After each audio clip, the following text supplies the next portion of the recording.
مجھ سے فقیر بھی اب پھیری کوٹتے ہوں گے، اب تو غنی کے در پر بستر جما دیے۔ دروازے پہ بیٹھتے، کہتے ہیں ہوا چلتی تو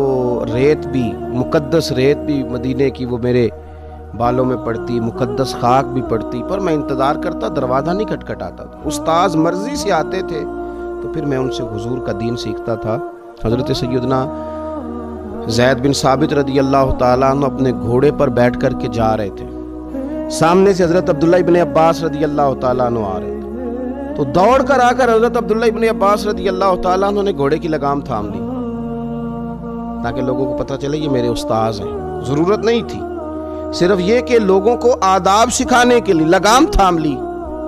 حضرت زید بن ثابت رضی اللہ تعالیٰ عنہ کہتے ہیں خاندان رسول صلی اللہ علیہ وسلم کے معزز فرد، یہ آپ کیا کر رہے ہیں؟ تو آپ فرمانے لگے ہمیں سکھایا گیا ہے کہ علماء کا ادب کرنا ہے، ہمیں یہ سکھایا گیا ہے کہ علماء کا ادب کرنا ہے۔ تو حضرت زید بن ثابت رضی اللہ تعالیٰ عنہ گھوڑے سے اترے اور جناب عبداللہ ابن عباس کے ہاتھ چومنے لگے، کہا یہ آپ کیا کر رہے ہیں؟ فرمانے لگے ہمیں بھی سکھایا گیا ہے خاندان رسول کا ادب کرنا۔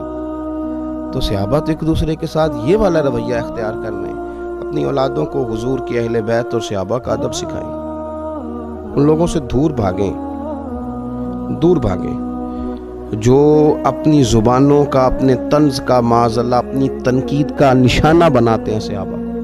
حضور صلی اللہ تعالیٰ علیہ وسلم کی تربیت کے وہ جو ستارے ہیں خاص، اور میں آپ عرض کروں یہ عالمی سازش ہے مسلمانوں کے خلاف، اس لیے کہ وہ لوگ جو حضور کی تربیت کے شاہکار ہیں اگر وہی مشکوک کر دیے جائیں گے تو پھر بعد والوں کا معاملہ کیسے ٹھیک رہے گا؟ ہمیں کتاب و سنت سارے کا سارا صحابہ کے ذریعے سے ملا، ہمیں روایت حدیث کر کے صحابہ نے ہم تک پہنچایا، زندگیاں لگا دی اس کام میں۔ تو اگر انہی لوگوں کو مشکوک کر دیا جائے گا تو پھر بعد والوں کی چیزیں کس طرح کر کے مستند رہیں گی؟ عالمی سازش کے تحت، غیروں کی سازشوں کے تحت